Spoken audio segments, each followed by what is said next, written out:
은퇴를 퇴장이라고 생각하는 사람들이 많습니다. 그러나 이것은 잘못된 생각입니다. 은퇴는 새로운 시작입니다. 그것은 다양한 도전으로 이어질 수 있습니다. 두려워할 필요가 없습니다. 시작하기 늦은 나이라고 해서 포기하거나 자신을 제한하지 않고 자신의 꿈과 열정을 추구하는 것은 매우 소중한 일입니다. 중년이라는 단어에서 중자가 무거울 중인지 가운데 중자인지 간혹 헷갈릴 때가 있다. 중년은 감당해야 할 일이 많아 무거운 나이이기도 하고 긴 생애에서 딱 가운데 나이이기도 하다. 인생의 승부는 야구나 축구 경기와 같다. 대체로 경기 후반부에 승부가 판가름 난다.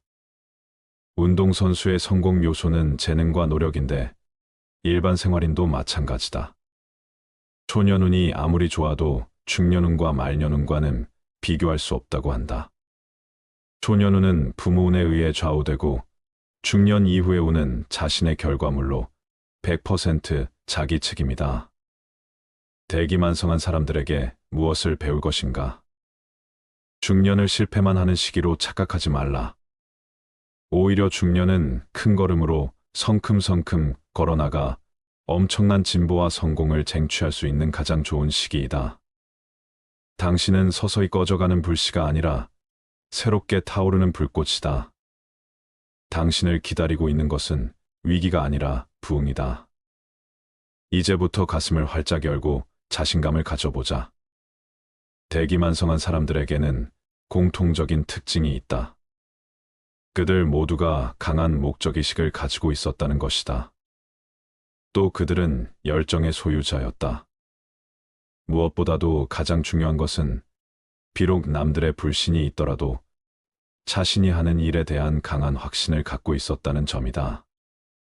마흔은 나에게 젊음과의 영원한 작별인 줄 알았다. 하지만 세월이 지나며 나는 알게 되었다.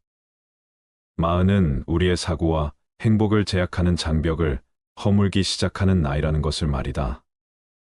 이 말은 천신만고 끝에 50세가 훨씬 넘어서야 빛을 본 사업가가 한 말이다. 은퇴 후 도전하는 삶은 아름답다. 도전하는 실버 청춘이 되어 새로운 경험과 새로운 삶의 가치를 찾고 성취를 이루어 나가세요. 시작하기에 늦은 나이는 없다. 새로운 분야에 도전하는 것을 나이 때문에 망설이는 경우가 많은데요. 올해 90세이신 할머니는 아이패드 드로잉 작가로서 인스타그램 스타다. 팔로워가 7만 5천 명이다. 그녀가 그린 꽃 그림과 풍경은 사랑스럽고 향수를 부른다. 10년 전 80세 때 주민센터에서 처음 컴퓨터를 배웠고 3년 전 아이패드를 구입하고 그림을 그리기 시작했다고 한다. 시간 보내기 위해 시작한 일이 그를 유명 인사로 만들었다. 50대에 들어 피아노를 시작한 평범한 중년 아버지도 있다. 그는 가족들의 TV 시청에 방해되지 않도록 헤드셋을 쓰고 연습한다.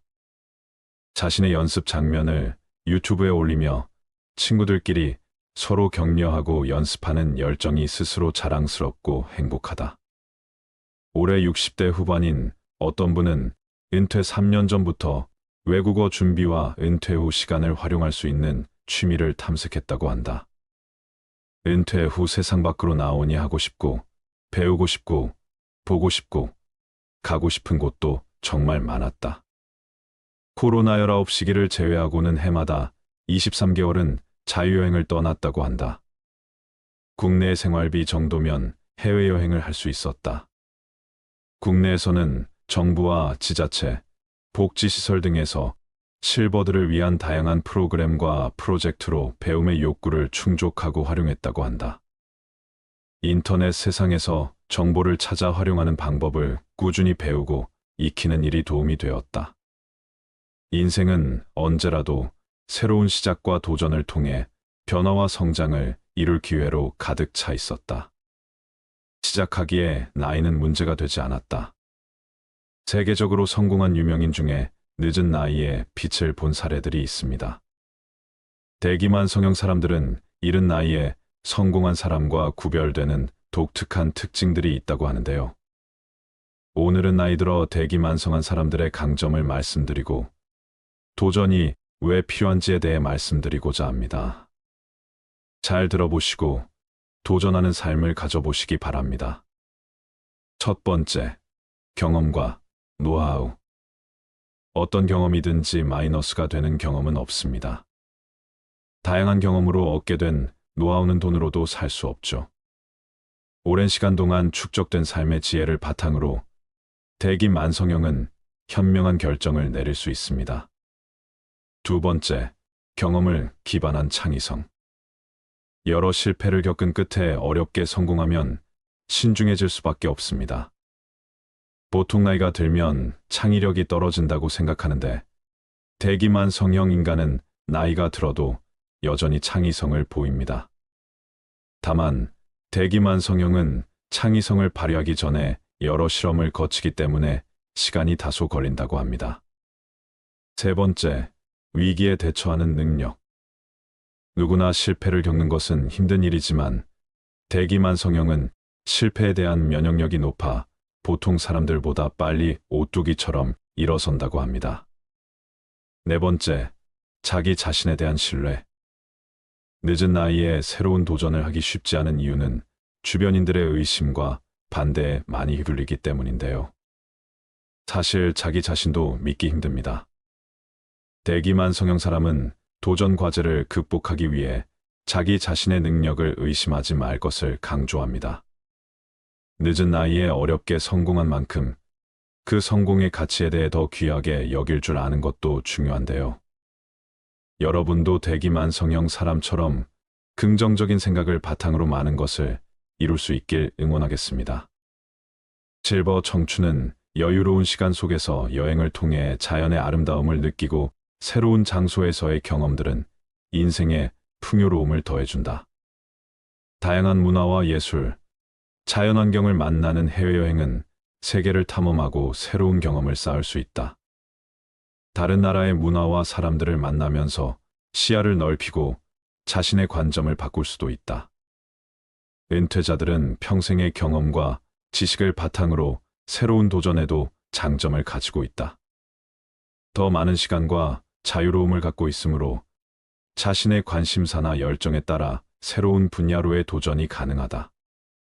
여행 외에도 자원봉사, 취미활동, 교육 참여 등 다양한 활동을 통해 실버 청춘들은 새로운 경험을 쌓고 새로운 사람들을 만나며 새로운 삶의 가치를 찾을 수 있다. 은퇴한 5060 세대에게 일이 왜 중요할까요? 5060은 여전히 건강한 산업여군입니다. 수명 연장과 저조한 출산율 등 사회적 변화를 고려하면 그들이 뒷방 노인이 물러나는 일은 국가적으로도 손실입니다. 또 생계를 위한 돈벌이에만 주력했다면 은퇴 이후에는 내가 하고 싶은 일, 내가 좋아하는 일을 하는 기회를 가질 수 있는 시기입니다. 수입 창출, 사회 공헌, 재능 기부 어떤 이유로든 5060에게 일은 반드시 필요한 것이지요. 그러나 5060 세대의 취업 상황이 좋지는 않고 창업은 섣불리 권하기가 어려운 게 현실입니다. 일하기를 원한다면 자신의 커리어 관리가 중요하겠지요. 오래 해온 일을 연장해서 이직하느냐 또는 새로운 분야에 도전하느냐는 본인 의사가 중요합니다. 그러나 어느 쪽이든 본인의 경력이 활용 가능하냐 아니냐의 문제이지 본인의 선택이 될 수 없습니다. 예를 들어 조선업계에서 퇴직하고 다시 조선업계에서 종사할 수 있을까요? 안타깝지만 조선업계의 위기로 불가능할 것입니다. 또 대기업에서 IT 개발팀장으로 일하던 분이 경력을 살려 중소기업 IT 개발팀으로 가기는 쉽지 않아요. 왜냐하면 중소기업에서는 개발자를 원하지 IT 관리자를 뽑지는 않거든요. 자격증은 취업 또는 창업에 어느 정도 역할을 할까요? 이직의 경우에는 자격증이 꼭 필요한 것은 아니지만 자신의 경력을 활용하지 못하는 분야로 재취업하게 된다면 과거 경력이 화려하다고 해도 회사 입장에서 보면 신입사원이나 다를 바가 없습니다. 이런 경우에는 본인의 전문성을 입증받기 위해서 자격증이 꼭 필요하다고 말씀드릴 수 있겠습니다. 5060에게 유망한 자격증이 있을까요? 50대 이상이 많이 취득한 자격증을 남녀별로 말씀드리자면 남성 1위가 지게차 운전 기능사, 2위 굴삭 기운전 기능사, 3위 건축 도장 기능사, 4위 전기 기능사, 5위 조경 기능사 순입니다. 여성 1위는 한식조리 기능사, 2위 양식조리 기능사, 3위 세탁 기능사, 4위 건축 도장 기능사, 5위 중식조리 기능사입니다. 이 중에 전기 분야를 눈여겨보실 것을 권해드리고 싶습니다. 전기 분야는 자격증이 반드시 필요한 특수 분야이고 진입 장벽이 있는 편이라 자격증 취득이 취업에 유리하게 작용하기 때문입니다. 자격증은 국가 자격증과 민간 자격증으로 나뉩니다. 실제 취업에 있어서는 국가 자격증이 단연 유리합니다. 민간 자격증은 36,000여 개에 이르는데 그중 공인민간 자격증을 따시라고 권해드립니다. 꼼꼼하게 확인하고 자신에게 맞는 자격증을 선택하시는 것이 우선입니다. 자신이 관심을 갖는 자격증이 있다면 취득 방법, 취업 시 업무의 내용과 강도, 근무 조건 등을 상세히 파악해 봐야 합니다. 가령 지게차 운전 기능사 자격이 있어도 지게차가 있어야 취업이 되기도 합니다.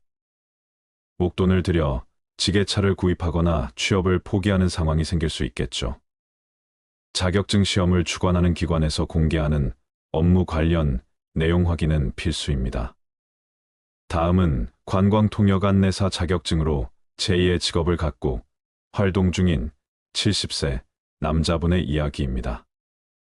한번 들어보세요.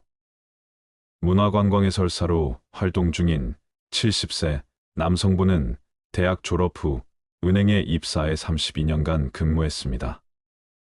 그는 첫 직장이자 유일한 직장이 IMF 외환 위기를 겪고 론스타에 매각되는 등 말년에 큰 일을 겪으면서 누구를 위해 일해야 하는가 하는 정체성 혼란이 찾아왔다고 합니다. 퇴직은 회사의 특별 퇴직제도를 통해 3년간 계약직으로 근무하다가 만 58세에 퇴직했습니다. 그는 계약직으로 근무하는 3년간 틈틈이 공부해서 관광통역 안내사 영어 자격증을 취득했습니다.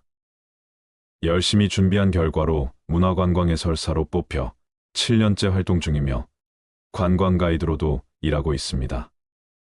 우선 자신의 강점이 무엇인가를 파악했다고 합니다.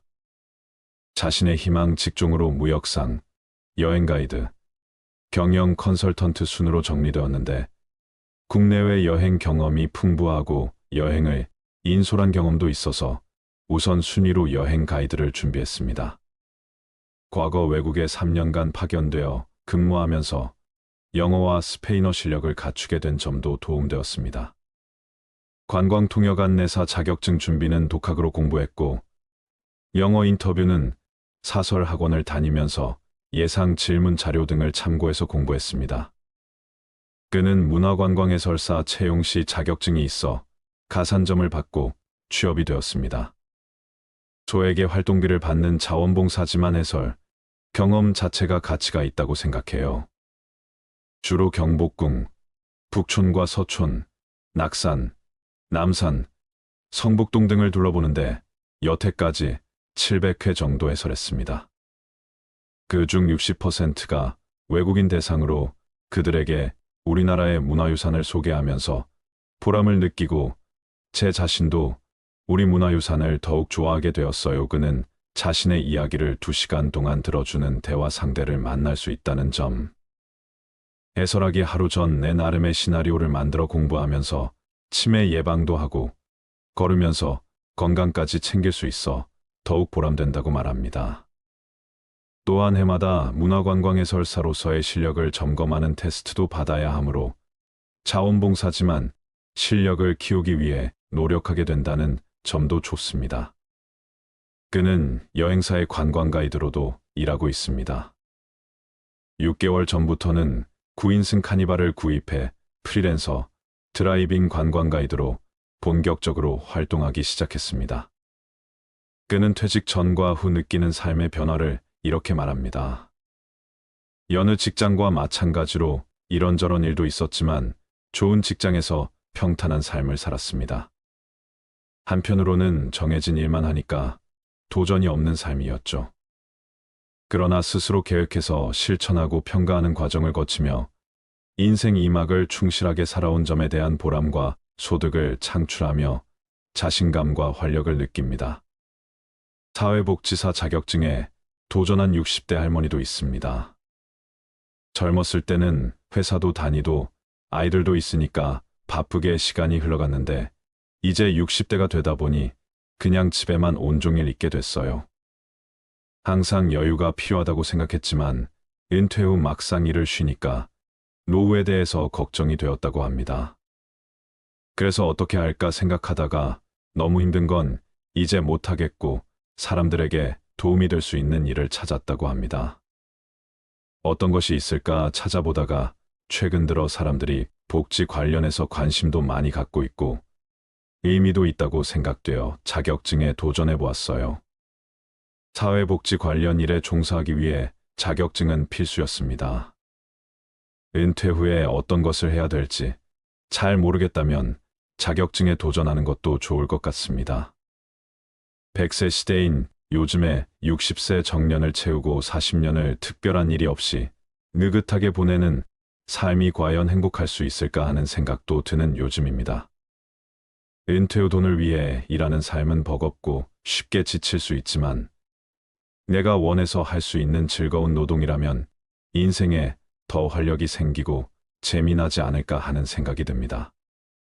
그래서 은퇴 후에 산 좋고 물 좋은 곳에서 예쁜 펜션을 운영한다거나 귀농 귀촌 로망을 실현한다거나 여러 가지 은퇴 후 즐거운 노동을 기꺼이 시작하시는 분들도 많이 있습니다.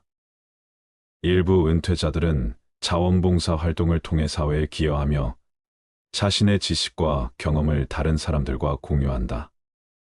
이 과정을 통해 그들은 자신들의 삶의 의미를 찾고 새로운 목표를 설정하는 기회를 제공하며 새로운 도전을 하고 그 결과로 새로운 만족감을 느낀다. 미국의 현대 화단에 돌풍을 일으킨 해리 이범에는 81세에 그림 공부를 시작했다. 그는 원시의 눈을 가진 미국의 사갈로 불렸다. 101세가 된 해에 가진 전시회에서 그는 몇 년이나 더 살 수 있을까 생각하지 말고 내가 어떤 일을 더 할 수 있을까 생각해 보세요. 무언가 할 일이 있는 것, 그게 바로 삶입니다라고 말했다. 자신이 해왔던 일에서 인생의 마지막까지 열정을 바치는 사람들도 있다.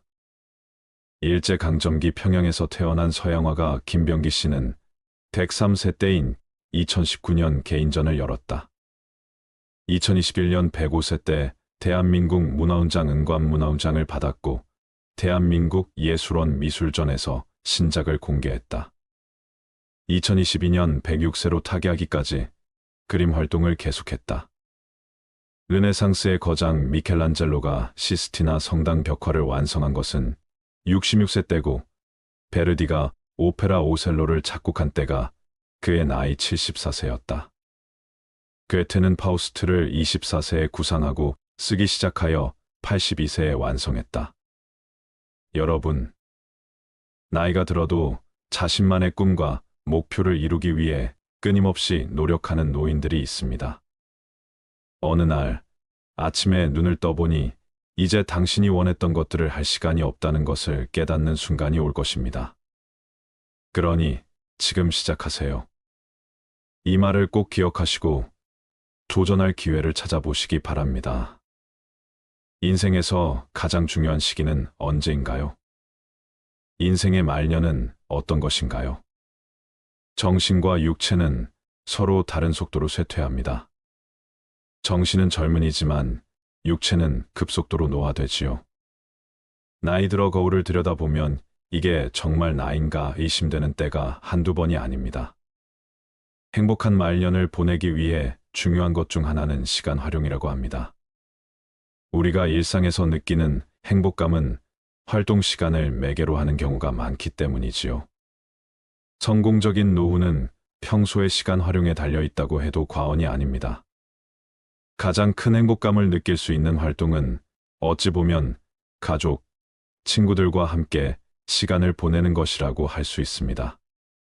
가까운 지인이나 친구들과의 교제는 행복감을 느끼는데 특히 도움이 됩니다.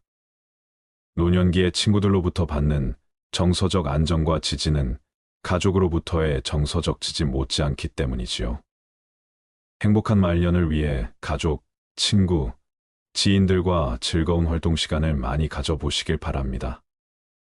여러분, 말년은 인생의 종착지로 과거의 성취와 실패를 돌아보며 가장 지혜로운 시기가 아닐까 싶은데요.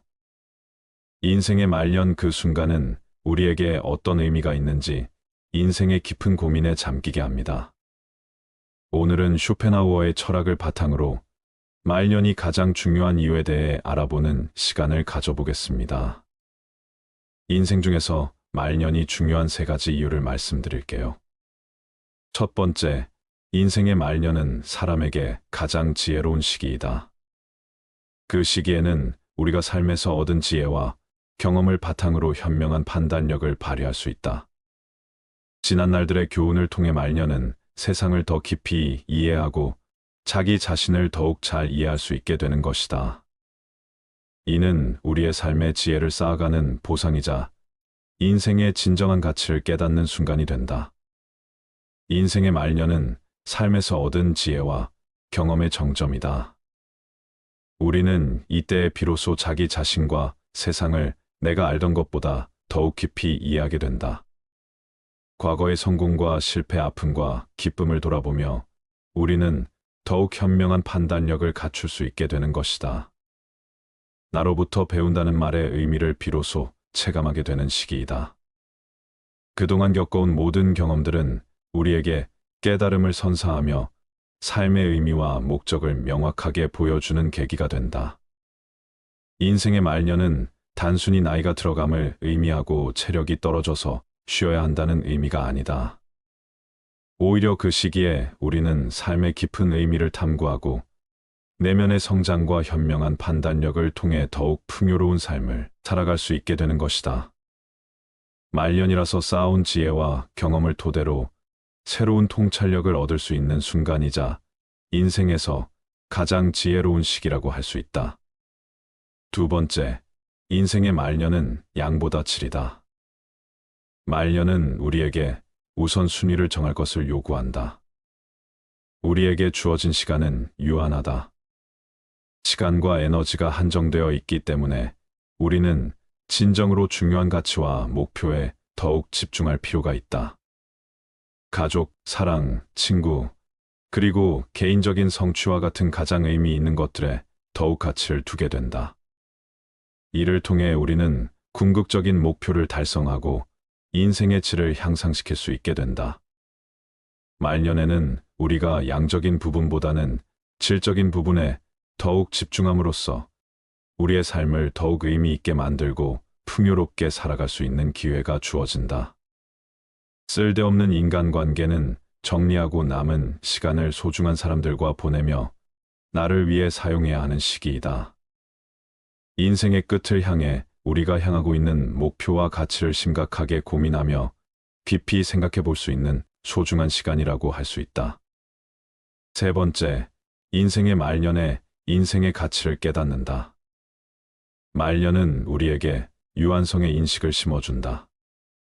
죽음의 임박을 인식하면서 우리는 삶의 한정성, 소중함을 더욱 깊이 느끼게 된다.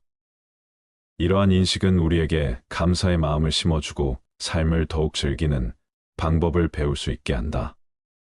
말년은 우리에게 인간의 한계와 존재의 의미에 대한 고찰을 하게 해줌으로써 더 나은 내가 될 수 있게 해주는 것이다. 인생의 시간이 많을 때는 몰랐던 인생의 소중함을 느끼는 것을 통해 우리는 더욱 의미 있고 풍요로운 삶을 살아갈 수 있다. 그렇기에 우리는 이렇게 소중한 인생을 더욱더 잘 살아가기 위해 선택과 집중을 잘해야만 합니다.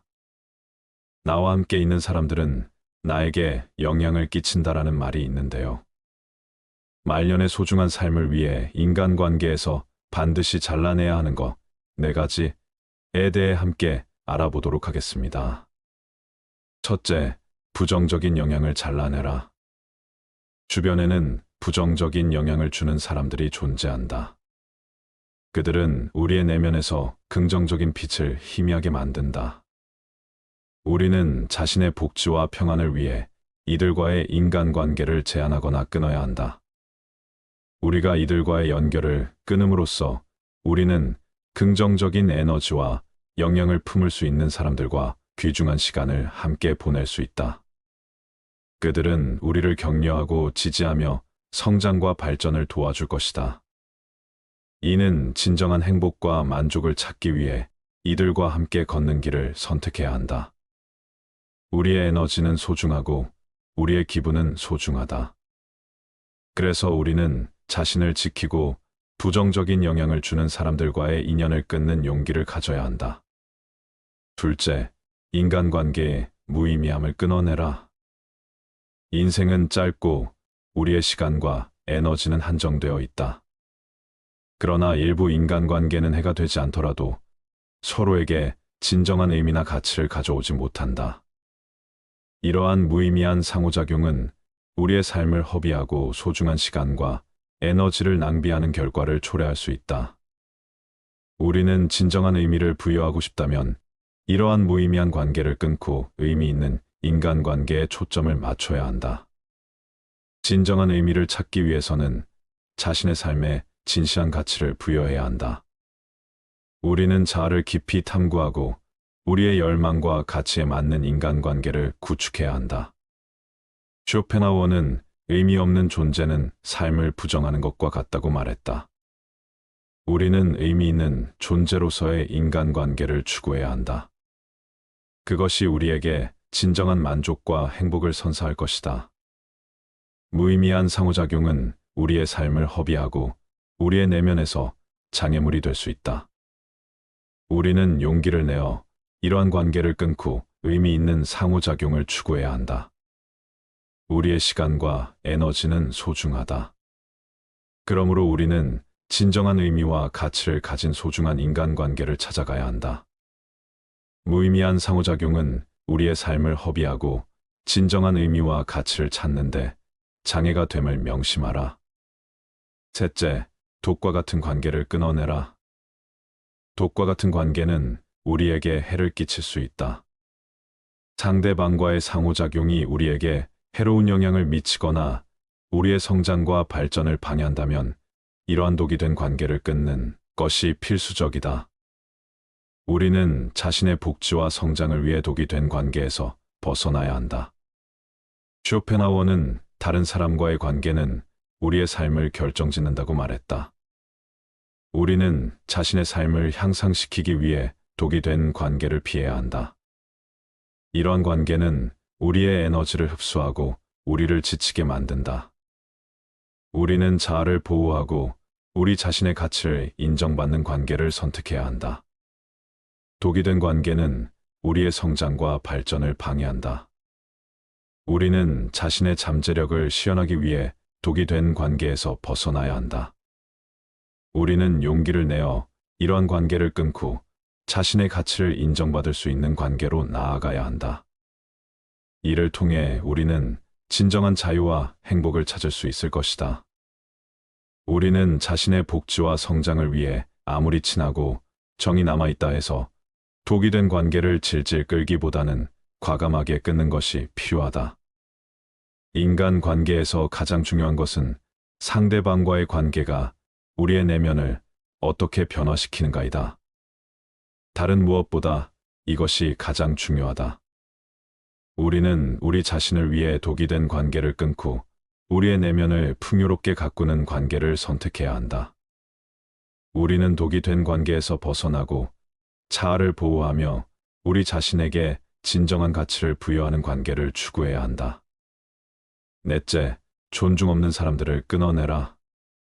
존중하는 것은 그야말로 중대한 가치이다. 사람들은 서로 상처 주고 상처받지 않기 위해 예의와 존중을 만들어냈다. 그렇기에 상대방이 우리를 제대로 존중하지 않거나 우리의 가치와 경험을 경시한다. 이러한 관계를 유지하는 것은 건강하지 못할 수 있다. 우리는 상호 존중이 뒷받침되는 관계를 추구해야 하며 존중받지 못하는 관계에서는 건강한 경계를 설정해야 한다. 쇼펜하우어는 상호 존중은 인간 관계의 중심이라고 말했다. 우리는 상대방에게 존중받으며 우리 자신도 상대방을 존중하는 관계를 추구해야 한다. 상호 존중이 뒷받침되는 관계에서는 서로를 이해하고 받아들이며 서로의 가치와 경험을 존중한다. 상호 존중이 결여된 관계에서는 우리가 상처받고 지치게 된다. 우리는 건강한 관계를 유지하기 위해 존중받지 못하는 관계에서는 건강한 경계를 설정해야 한다. 우리는 용기를 내어 상대방에게 우리의 가치와 경험을 존중받을 권리가 있다고 말해야 한다. 우리는 존중받지 못하는 관계에서 벗어나야 한다. 상호 존중은 우리 자신의 존엄성을 지키는 것이다. 인간이라면 응당 지켜줘야 하는 일이지만 아쉽게도 인간 같지 않은 사람들로 인해 좀처럼 지켜지지 않는 일이 많다. 우리는 우리 자신을 위해 상호 존중이 결여된 관계에서 벗어나야 한다. 우리는 용기를 내어 상호 존중이 뒷받침되는 관계를 찾아가야 한다. 우리는 상호 존중이 뒷받침되는 관계를 추구해야 한다.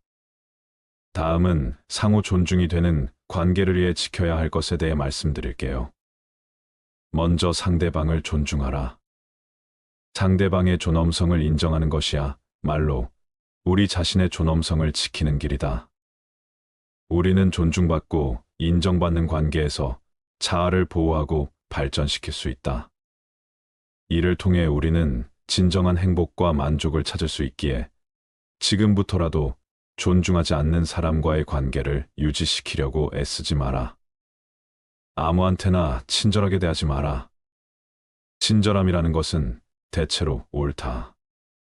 친절한 태도로 먼저 대하게 되면 상대방의 태도도 대체로 친절해진다. 여기에는 조건이 있다. 상대방이 정상적인 사고를 가진 사람이어야 한다는 것이다. 나의 호의가 보통의 사람에게 전해진다면 기쁨으로 돌아올 수도 있지만 사람 같지도 않은 사람에게 전해지게 된다면 그들에게 무시당하고 그저 이용해 먹기 좋은 사람으로 보일 수 있다. 사람들에게 지나치고 관대하고 정이 많은 것은 장점이 아니다. 이렇게 행동하게 되면 상대방은 나를 얕잡아 보고 무례하게 행동하기 마련이다. 항상 내 선을 넘나들며 어디까지 선을 넘어도 되나를 계산하기 마련이다. 그렇기에 아무한테나 친절하게 대하기보다는 사람을 겪어보고 믿을 만한 사람에게만 친절한 태도로 대하라. 처음부터 모든 것을 퍼줄 필요가 전혀 없다. 만일 사람 같지 않은 사람이 있다면 과감하게 잘라버려라. 그런 사람에게 친절을 베풀어가며 친해지기보다는 나의 천성과 맞는 사람에게 더 많은 시간과 정성을 갖는 것이 차라리 이롭다는 것을 명심하라. 성공이라 함은 자신의 천성에 유리한 것은 적극적으로 취하고 천성에 어울리지 않는 것은 취하지 함으로써 만들어지는 법이다. 이렇게 행동한다 해서 다른 사람에게 매정한 사람으로 비춰질까 염려하며 전전긍긍하는 사람들이 있다. 하지만 인간의 본성은 원래 그러한 법이다. 인간 됨됨이가 서로 상반되는 사람들은 서로를 미워하는 법이고 누군가가 나를 질투하고 멸시하는 일은 흔하다. 그렇기에 그런 부정적인 감정에 큰 의미를 두지 마라. 남의 눈치를 볼 필요는 더더욱 없다. 남에게 인정받기 위해 머리 숙일 필요도 없거니와 남의 인정 같은 건 하나도 중요하지 않다. 세상을 살아가는 데 있어서 반드시 알아야 하는 것 중에 하나는 남의 이해를 받기 위해 자존심을 굽혀가며 눈치를 볼 필요가 전혀 없다는 사실이다. 행복의 본질적인 요소인 마음의 안정과 독립에 대해서는 다른 사람들이 어떻게 생각할까 하는 따위의 생각은 이익이 되기보다는 장애가 된다. 그러므로 사물의 참된 가치가 무엇인가를 숙고하여 올바르게 평가함으로써 다른 사람들의 견해에 대해 지나치게 민감한 반응을 억제해야 한다. 행복의 본질적인 요소인 마음의 안정과 독립은 남의 시선으로부터 해방될 때 가능한 것이다. 어차피 이 세상을 살아가는 데 있어서 타인이 나를 어떻게 생각하는지는 굳이 신경 쓸 이유가 없다. 왜냐하면 그들의 인정 따위는 나에게 아무런 의미가 없기 때문이다. 남의 시선을 의식하는 순간 타인의 의견에 다음이 흐려진다. 남의 말을 많이 들을수록 자신이 하고자 하는 말을 잊게 된다. 결국에는 자신이 무엇을 원하는지도 모르고 살아가게 된다. 남들이 하는 대로 따라가다 보면 자신이 원하는 삶은 살 수 없다. 그런 삶은 독립과는 거리가 멀다. 스스로 생각하고 혼자서 결정하는 독립된 삶은 진정한 자유인에게만 주어지는 선물과도 같다. 다른 사람들은 어떻게 생각할까 하는 고민은 행복한 삶을 위해 버려야 할 생각이다. 그런 생각은 자기 자신에 대한 성찰을 빼앗아 간다. 그런 생각을 할수록 자기 고유의 가치관은 사라지고 만다. 자기 존재에 대한 의미와 가치를 잃고 만다. 다른 사람들의 생각으로 채운 내면은 출구 없는 미궁과 같다. 마음속에 그런 미궁을 만드는 것은 자기 탓이다. 타인이 나를 이해하지 못하고 자신의 생각이 확고한 나머지 아무 가치가 없는 얘기로 나를 가르치더라도 반박하거나 분노하지 말고 그저 무시하라. 왜냐하면 애써 반박한다 한들 서로의 기분만 상할 뿐 그 사람이 바뀔 가능성은 거의 없다. 왜냐하면 사람의 성격은 어지간해서는 변하지 않는다. 사람이라면 그게 누구든지 자신의 고유한 성격을 쉽사리 벗어나지 못한다. 외부 상황이 바뀌어 얼핏 다르게 행동하는 것 같아도 그것은 성격이 다양하게 변주되는 모양만 다르게 보이는 것에 불과하다.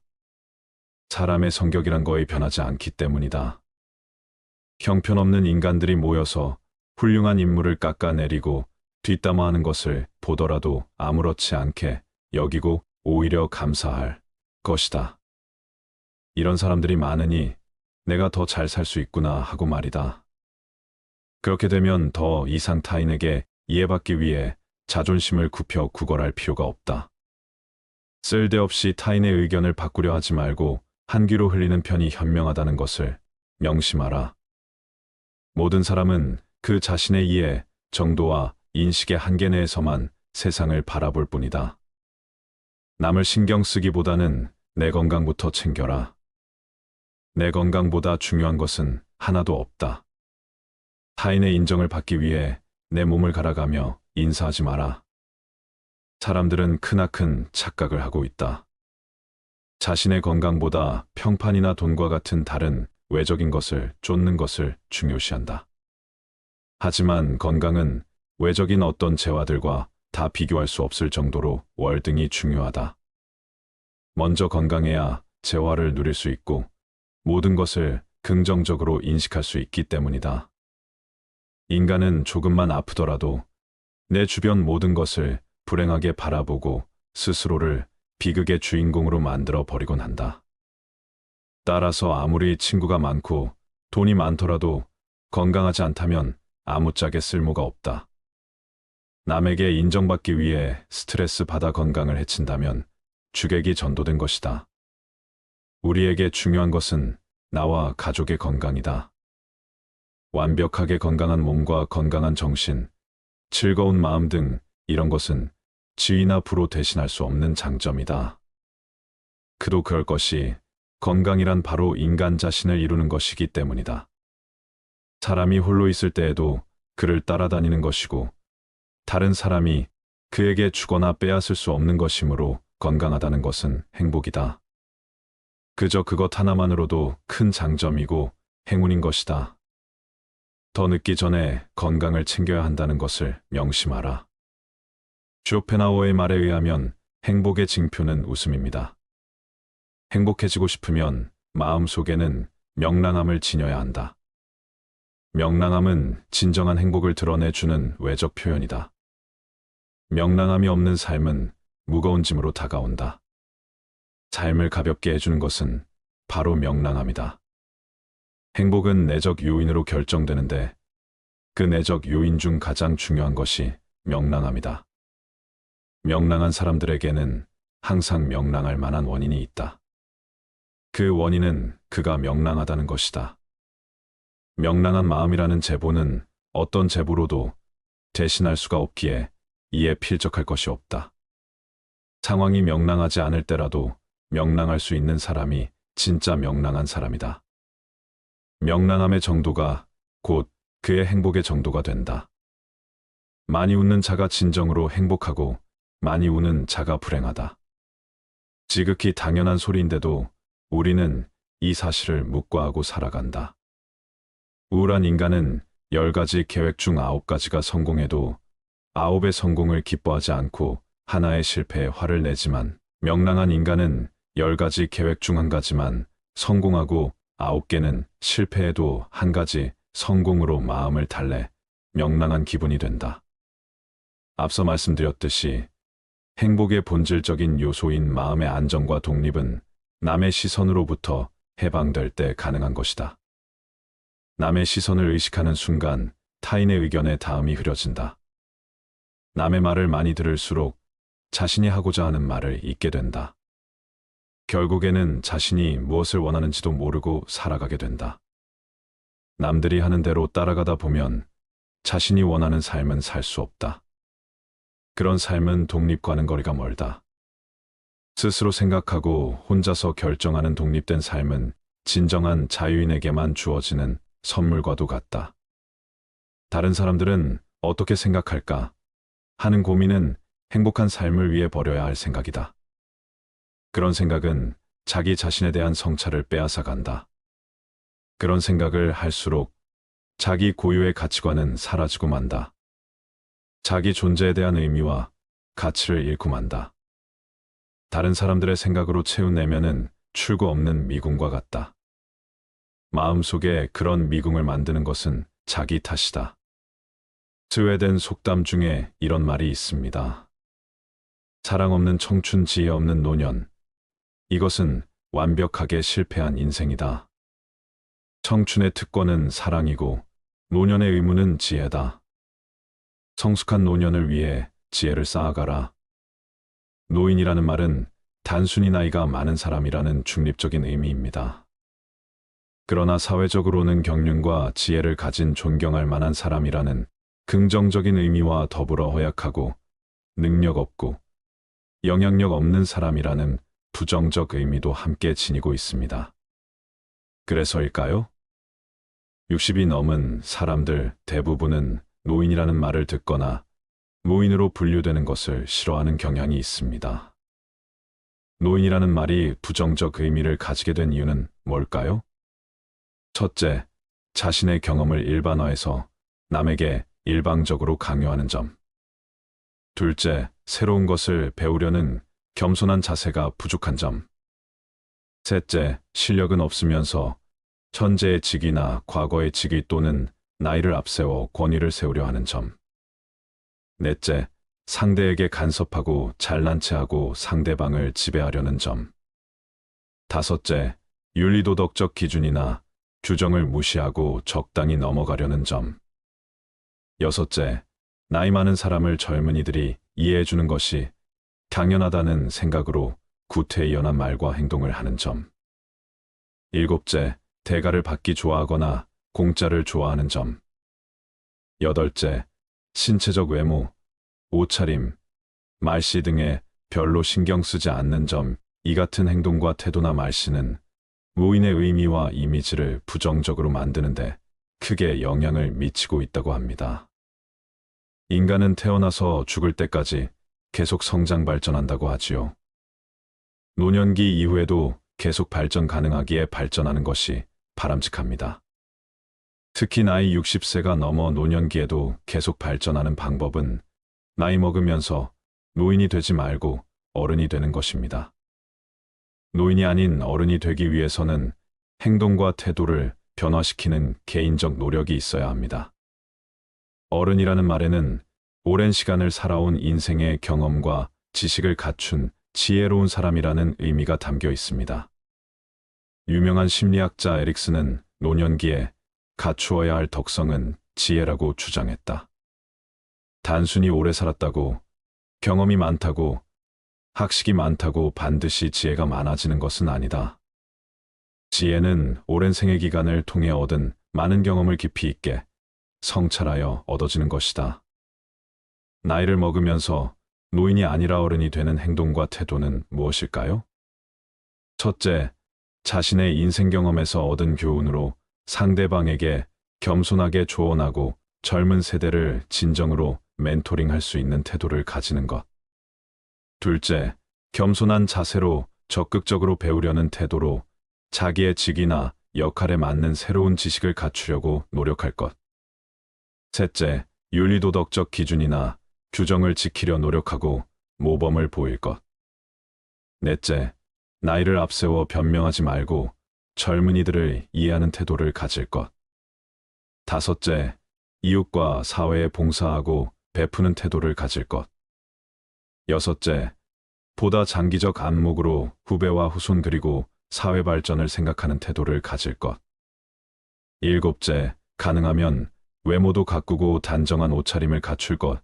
인생 100세 시대의 60세 이후 부정적 노인의 이미지로 지금까지 살아온 인생의 절반을 더 산다는 것은 자신과 가족과 사회에서 자신을 소외시켜 장수가 재앙이 될 가능성을 높여줄 뿐입니다. 인간적으로 성숙해지는 방법은 어떤 것이 있을까요? 젊었을 때는 나이가 많아지면 저절로 성숙해지는 줄 알았는데 성숙해지는 일도 참 쉽지 않은 것 같습니다. 성숙한 어른이 되기 위해 절제해야 할 5가지 방법을 알려드리겠습니다. 첫 번째는 눈치 없이 떠드는 행동입니다. 얼마 전만 해도 노인이 존중받는 시대였습니다. 그러나 이젠 나이는 숫자에 불과하고 노인이 큰 소리를 내면 대우받지 못하는 시대입니다. 식당에서 밥을 먹거나 지하철을 타보면 시끄럽게 통화하거나 목소리가 큰 노인들이 보입니다. 주변에서 따가운 시선을 보내도 아는지 모르는지 부끄러운 줄을 모릅니다. 늙으면 청력이 떨어져 목소리가 커지는 것과는 별개로 사람이 많은 곳에서는 기본적으로 주의해야 하는 행동입니다. 오죽하면 통화 내용이 무엇인지 다 알아들을 수 있을 정도입니다. 이런 노인을 보게 되면 인상이 찌푸려집니다. 늙을수록 입은 무겁게, 지갑은 가볍게라는 말이 있습니다. 노인이 말을 많이 하면 피하게 되고 돈을 잘 쓰면 모이게 되는 것이지요. 그러니 나이가 많다고 해서 크게 말하거나 강하게 말하지 마세요. 나이나 지위가 높다고 아랫사람을 함부로 대하는 사람이 많습니다. 내 생각만 옳다고 착각하는 것을 보면 그만큼 꼰대 같은 행동이 없습니다. 고집스럽고 자기 생각을 강요하는 노인만큼 추한 것이 없습니다. 성숙함과 나이는 비례하지 않습니다. 많은 분들이 자신의 이런 행동을 잘 모르고 계실 겁니다. 오랜 시간 굳어져 온 습관 때문이지요. 내 행동이 배우자나 자식, 그리고 타인에게 상처를 주는 것은 아닌지 돌아보는 시간을 가져보세요. 요즘 젊은 사람들이 얼마나 똑똑한지 아시나요? 이제 우리의 시대는 저물고 있다는 사실을 인정하고 겸허하게 시대의 변화를 받아들입시다. 이런 모습이 내면이 성숙하고 존경스러운 어른의 모습 아닐까요? 두 번째는 허세나 허풍을 심하게 하는 행동입니다. 나이가 들어도 허세나 잘난 척이 심한 사람이 있습니다. 기분 좋으라고 맞장구를 쳐주면 밤을 새워 말할 것 같은 모습이 가관입니다. 중년 이후에는 자식 자랑밖에 할 게 없다는 말이 있습니다. 하지만 아무리 친한 사이더라도 자식 자랑은 하지 않는 것이 좋습니다. 친구에게도 말 못할 사정으로 자식 때문에 힘들어하는 사람이 많습니다. 자식이 매번 돈을 해달라고 하거나 사고를 쳐서 속을 썩이고 있는 것이지요. 안 그래도 나는 내 자식 때문에 힘든데 옆에서 자식 자랑을 하면 자존심도 상하고 마음도 아프게 되는 것이 본능입니다. 내 욕은 참을 수 있어도 누가 내 자식 욕하는 것은 못 참는 것이 부모의 마음 아니겠습니까? 그런 것처럼 내 자식을 자랑함으로 상대방에게 혹시나 신뢰가 될 수 있다면 차라리 아무 말 말고 부부끼리 서로 자식 칭찬을 하는 것이 좋습니다. 제 주위에 만날 때만 다 자식 자랑하는 사람이 있었는데요. 오랜만에 소식을 들어보니 친한 사람들과 멀어졌다고 하더라고요. 자식 자랑을 하다 보면 실제 사실보다 부풀려 말하기도 하고 남의 자식이랑 비교하게 되기도 하니 만나는 것 자체를 피하게 되는 것이지요. 근데 사실 과하게 자랑하는 사람을 잘 보면 오히려 별 볼 일 없는 사람일 가능성이 큽니다. 채워지지 않는 것을 허세나 허풍으로 채우려는 심리 때문입니다. 내가 부족한 사람인 것을 인정하지 않고 감추기 급급한 데서 나오는 허세입니다. 이미 많은 것을 이룬 사람은 자랑하지 않더라도 허세를 부리지 않더라도 주위에서 다 알고 있습니다. 자연스럽게 그런 기운이 흘러나오기 때문이죠. 그리고 자신을 낮추고 남을 높이는 행동을 합니다.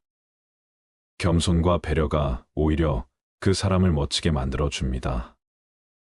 여러분은 이 둘 중에 어떤 사람이신가요? 나이가 들수록 허세나 허풍은 그 사람을 초라하게 만듭니다. 이렇게 추하게 늙는 것보다 차라리 현실을 인정하고 처지에 맞게 행동하는 것이 진정 지혜로운 사람입니다. 세 번째는 편견을 가지고 사람을 판단하는 행동입니다. 누군가에게 소문을 듣거나 생각만을 가지고 타인에게 낙인을 찍는 사람이 있습니다. 심할 경우 한 가지 모습만 보고도 이 사람은 나쁜 사람이라고 단정짓기도 합니다. 제가 아는 분이 50대 중반인데 한 모임에서 새로운 기술을 배우고 싶다고 얘기했더니 그 나이에 무슨 기술을 배우냐고 비웃는 사람이 있었습니다. 그냥 하던 일이나 하라고 하면서요. 근데 이분이 포기하지 않고 꾸준히 하더니 5년 만에 어느 정도 인정받는 전문가가 된 모습을 보면서 저는 앞으로 정말 내 생각이나 편견으로 사람을 판단하지 말자고 다짐했습니다. 사람은 기본적으로 자신의 경험을 토대로 말하곤 하는데요. 그래서 이 사람은 이럴 것이다, 저 사람은 저럴 것이다 판단하게 되는 것 같습니다. 물론 누군가를 걱정해서 하는 말일 수도 있지만 성숙한 어른이 되기 위해서는 단정하지 말고 내 생각은 이렇다 정도로만 대화하는 것이 바른 행동이라고 할 수 있겠습니다. 네 번째는 외모를 가꾸지 않는 행동입니다. 나이 들어 누가 알아준다고 외모를 꾸미냐 하는 분들이 있으실 겁니다. 하지만 요즘 세상은 외모도 경쟁력이고 자산이라고 합니다. 내면만큼이나 외모도 중요한 세상이 되었다는 사실을 우리는 알아야 합니다. 같은 50대, 60대라도 선크림이라도 바른 사람이 훨씬 더 젊어 보인다는 연구 결과가 있는데요. 그래서 동창회나 친구들을 만났을 때 같은 아이인데도 늙지 않은 친구들을 볼 수 있을 겁니다. 그렇게 현재 친구의 모습과 나를 비교하며 자존감이 낮아지는 분들을 많이 봤습니다. 지난 날을 후회하기보다 지금부터라도 어느 정도 관리를 해주시면 더욱 빛나는 인생이 여러분을 기다릴 겁니다. 노인이 될수록 사람은 게을러지기 마련인데요. 이미 굳어버린 생활 습관이나 관리하는 습관을 만들고 고치려면 노력이 필요한 것이 사실입니다. 참 아름답게 늙어간다, 늙을수록 매력있다, 늙으니까 중한멋이 있다라는 말들을 듣기만 해도 기분이 좋아지는데요. 나이를 먹을수록 언제나 우아하고 밝은 인상으로 호감을 주는 사람이 있는 반면에 말 걸기가 어렵고 괴팍해 보이는 인상을 가진 사람이 있습니다. 다섯 번째는 술 먹고 여러 사람을 피곤하게 만드는 행동입니다. 좋은 사람들과 기분 좋게 한잔하는 것은 권장하고 싶습니다. 그러나 사람들은 항상 술 먹고 실수를 하기 마련입니다. 술을 마시고 취해서 종업원에게 반말을 한다던가 같이 술 마시는 일행에게 욕설을 한다던가 하는 행동은 미성숙한 어른 꼰대로 보이기 쉽상입니다. 예전에 한 가게에서 취객이 행패를 부려 주변 사람에게 피해를 준 뉴스를 본 적이 있으실 텐데요.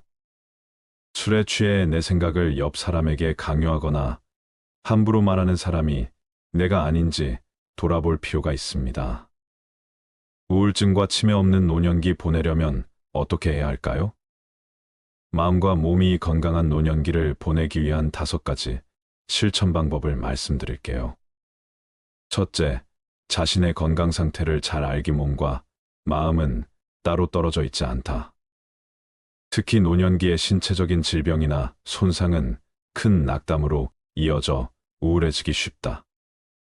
노년기에는 신체 건강이 자연스럽게 유지되지 않기 때문에 신체 건강을 유지하는 노력이 이전 시기에 비해 더 필요하다. 그러려면 병원을 더 자주 찾고 혈압, 당뇨, 고지혈증 등과 같은 신체 건강 이상을 관리하는 것이 중요하다. 주기적으로 건강검진을 받고 질병의 예방과 조기 진단을 위해 의사와 상담하는 것이 무엇보다 중요하다. 두 번째, 건강한 식단 유지. 먹는 것이 곧 나 자신이다라는 말이 있다. 몸에 좋지 않은 한 끼의 해로운 식사가 바로 동맥에 손상을 끼치고 몸에 이로운 한 끼 식사로 신체는 이 손상을 복구한다. 일본의 오키나와 이탈리아의 사르데냐는 100세 이상인 사람이 많은 장수마을이다. 이들은 육류와 설탕을 적게 먹고 채소와 콩, 통곡물 등 신선식품을 더 많이 먹는 장수 식단으로 식사를 한다.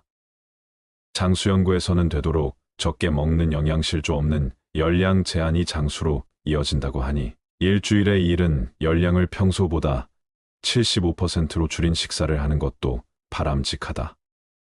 세 번째, 운동으로 땀 흘리기. 65세 이상 노인 중 10%만 운동을 한다는 통계가 있다. 운동은 우리 몸에서 에너지 생산량과 근력을 늘리고 심장과 폐, 혈관을 더 건강하게 하고 몸을 튼튼하게 한다. 하루에 15분 정도 뛰기만 해도 심장병 같은 질병으로 인한 사망이 45% 줄어든다.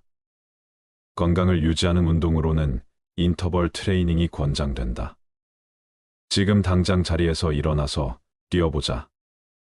달리기나 뜀뛰기를 한 다음 숨 고르기를 한다면 건강한 수명이 몇 년 더 늘어날 것이다. 가능하다면 유산소 운동, 근력 운동, 스트레칭을 함께하는 것이 바람직하다. 네 번째, 사회활동을 적극적으로 유지하기. 가족과 친구, 이웃과의 사회적 관계를 유지하고 관심사를 공유하며 사회적 활동에 참여하는 것은 노년기의 인지 기능과 정신 건강에 긍정적인 영향을 준다.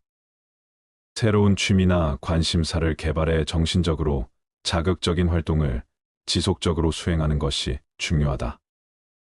악기 배우기, 노래 배우기, 정원 가꾸기, 글쓰기 등 여러 분야에서 자신에게 맞는 활동을 찾아 배우고 취미 생활을 한다면 우울증과 치매 발생 가능성은 줄어들 것이다. 공자가 말하길 노년기는 성숙한 시기로 어린 시절에 비해 더욱 현명해지기 때문에 더 진취적으로 생각해야 한다고 했다. 오래 살아도 새로운 것을 배울 수 있다며 끊임없이 배우는 것이 중요하다고 강조했다. 다섯 번째, 스트레스 관리하고 정신건강 유지하기. 스트레스란 자신이 통제할 수 없는 일직장이나 인간관계에 문제가 생겼을 때 느끼는 갈등 상황이다. 사실 우리 인생은 스트레스로 가득하다. 가장 좋은 일도 때론 스트레스가 된다. 세상에 공짜는 없기 때문이다. 만성 스트레스는 면역 기능을 떨어뜨리고 소화장애뿐 아니라 당뇨병, 심장병, 암에 악영향을 끼친다. 또한 분노, 우울, 불면 등 정신장애를 일으키고 노화를 가속해 치매 발생률도 높인다. 잘 될 것이라고 마음속으로 생각하면 실제로 이루어진다. 낙관적이고 태평하고 만족하는 사람들이 더 건강하고 오래 산다고 한다. 매일 살아가는 삶의 태도가 긍정적이라면 가장 훌륭한 스트레스 해소법이 된다. 매일 감사의 일기를 쓰는 사람들은 그렇지 않은 사람들에 비해서 더 긍정적이며 목표로 정한 일을 더 잘 해내고 자신의 인생에 만족하는 것으로 나타났다. 하루가 지나면 잠자리에 누워 아무리 사소한 일이라도 감사하는 마음이 드는 일을 찾아보자. 지난 수천 년간 여러 종교에서 권한 명상도 훌륭한 스트레스 해소법이다. 인도 요가, 중국의 태극권, 우리나라의 단전호흡 등 신체 운동과 결합된 명상법도 훌륭한 스트레스 해소법이다.